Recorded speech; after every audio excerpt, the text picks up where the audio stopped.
Hi class, in today's class we'll be looking at the nature of unity in India. So already we have seen, I think in history I have seen diversity and diversity. In this lesson also last class we had seen about diversity. So unity. Now moving on to unity in India. The nature of unity in India. In India, aspects of diversity and unity coexist as follows.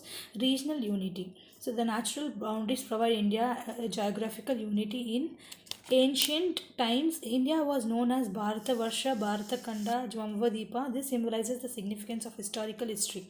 The very Bharatavarsha has occupied an important place in the minds of poets, political philosophers, and religious thinker. Each of them has conceived of the count as a single expanses for the Himalayas to Kanyakumari, a country ruled by single king Bharata. The concept of Mother India also indicates the realization of geographical identity. So regional unity, whatever we have from the different regions, but when we say unity of region, when we say nation, we all come together and we have identity as Indian. So that is a regional unity. So next, moving on to linguistic unity. Despite the presence of a number of language, India also possesses lingual unity. Sanskrit was a common base language provided on the basis of unity, as a result of which the linguistic multiplicity has been solved. Simultaneously, Sanskrit became the language of Hindu culture, and all classics were composed in this language. So earlier, Sanskrit was one of the common language which demanded rigor and respect.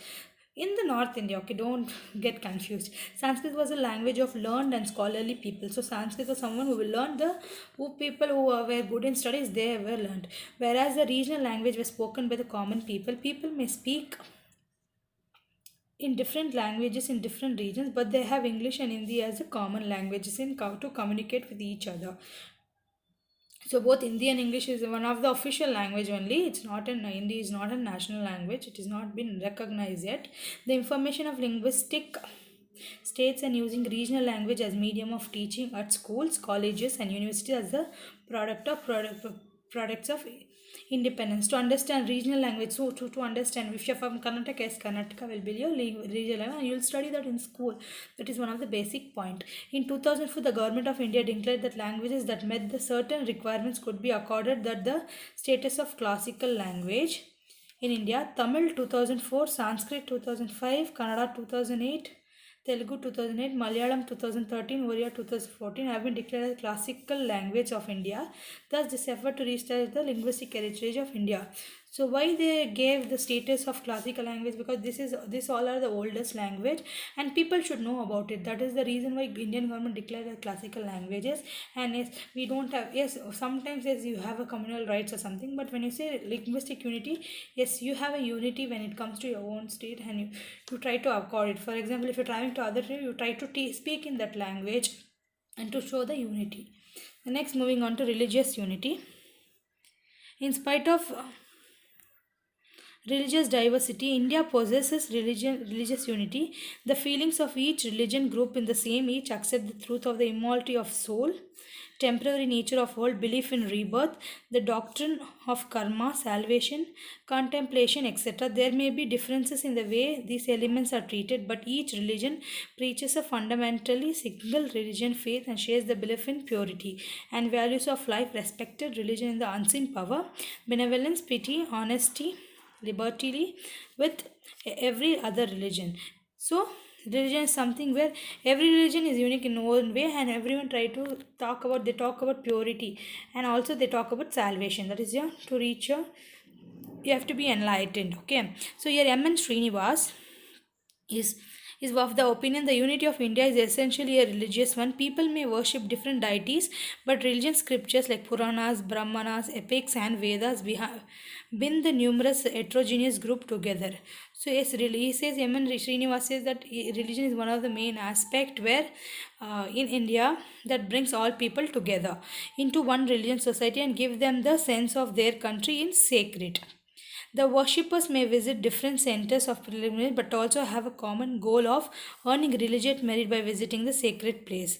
India is a sacred land not only for Hindus but also for Sikhs, Jains, Buddhist, Muslims, and Christians too have a several sacred centers of pilgrimage in India. So it's not only for Hindus. Yeah. When I say India is not only for Hindus, it's also for other religion people also. Everyone have their own common deity, and yes, we go visit them. Next, moving on to cultural unity. In art and architecture, dress, food, literature, music and dance, sports, cinema, medicine and technology, there is a fusion of style and emergence of new forms which are result of their combined effort. Thus, it become apparently clear from the above accounts that running through. So art and our culture also, we have our own art and cultures, we have medicines, we have cinema, technology, which is we try to be together. Various diversities, India has been helped both by nature and nurture by her geographical condition and historical experience, by her religion, ethnic and political ideas to realize a unity to perceive, presence and strengthen the thread of basic unity, which makes India a fine example of unity in diversity, transcending birth, caste, language, ethnicity and religious grouping, establish a big society and big nation. So to establish a big society nation, yes, we have to understand to have a same ethnic groups, culture, where we try to share it among everyone. Modern education, development of network of transport, communication, industrialization and urbanization have also provided basis of unity. So everything is trying to unite people and keep it together. Yet some problems do persist. Yes, there are some problems where you have communal rights or some state problems which will be prevailing. Others have been sparked in the few decades. Ethnic movements, religions, fundamentalists, new twist in the pattern of communal relations, linguistic conflicts, regionalism, and regionalism pose a major challenge to integrate contemporary India society. So it tried to integrate contemporary society to understand and to make it one, where we'll have a togetherness with everyone. So next, moving on to national integration. So national integration refers to national unity. So it is together of unity, together a whole nation as a sense of belonging to the nation. So national integration means national integration refers to nationality and sense of belongingness. It is essential aspect in making of nation. Promotion of nation. Integration is regarded as one of the part and parcel of policy of the country. So it is part of the country. Scholars have defined national integration in different ways. Among Benjam's definition on national integration is quoted here. So many scholars have given different definitions based on what is national integration is all about. But we have a important person, Benjam's uh, definition. According to him, national integration refers to assimilation, togetherness of entire people of a country to a common identity. So we have a common identity called Indians, right? So that is a common identity of as a people of India.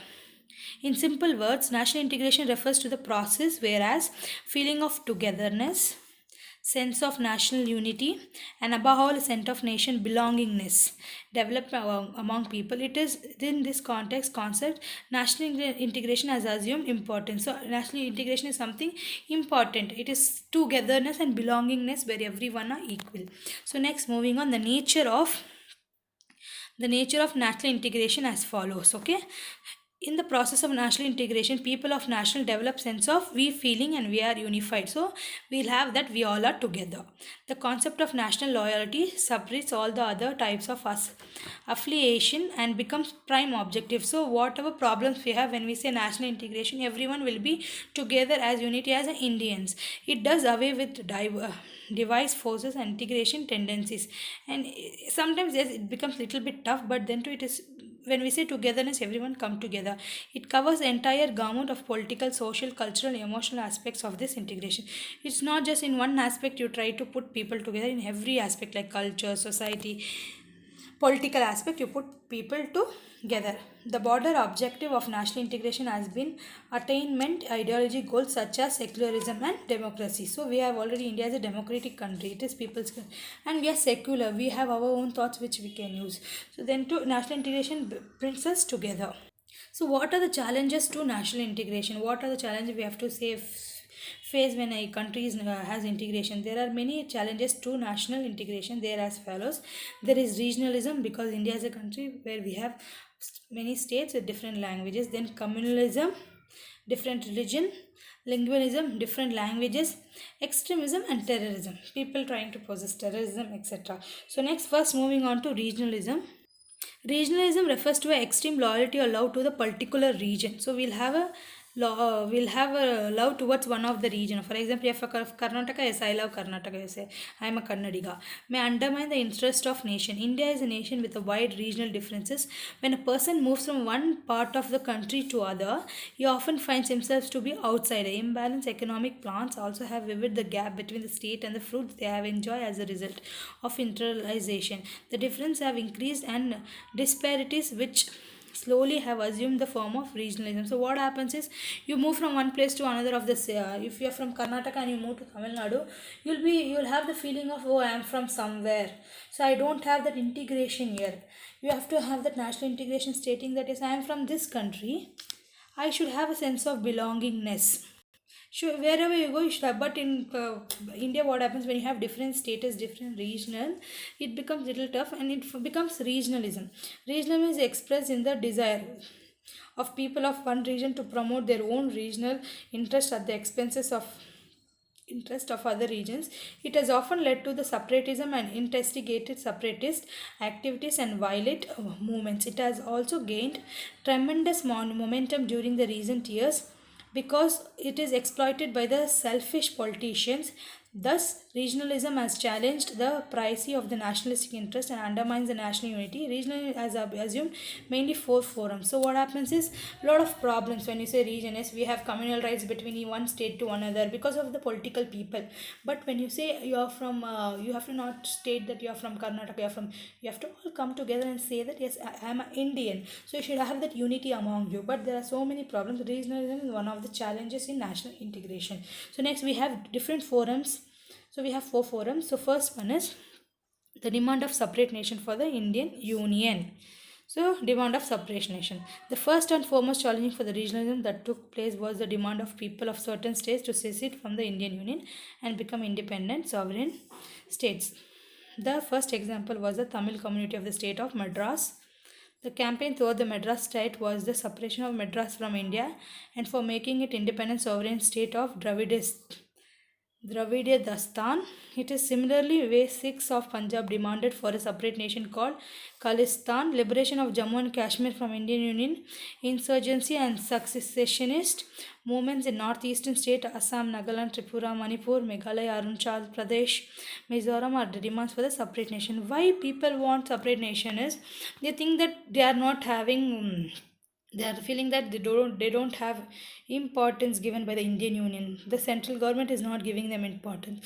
So there are many examples which have been given, like Tamil Nadu wanted separate land called as they don't want it to be part of Indian nation anymore. They wanted to be separate. Same with your Punjab region, Jammu Kashmir and so on. But they have to be together. So then we'll have the feeling of togetherness.